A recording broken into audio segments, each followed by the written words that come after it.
All right, this is Freeman with another episode of What Can't Maintenance Do? Folks, we got a sink drain, basic P-trap, right?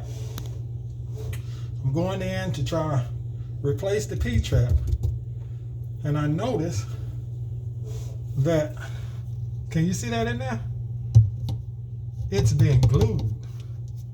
So as I try to turn it, should have been hand tight.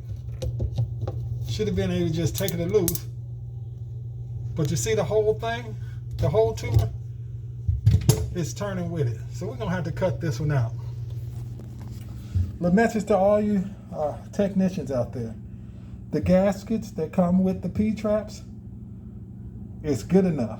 Tighten them hand tight on the nuts, and then it's good enough. There's no glue supposed to be on these parts.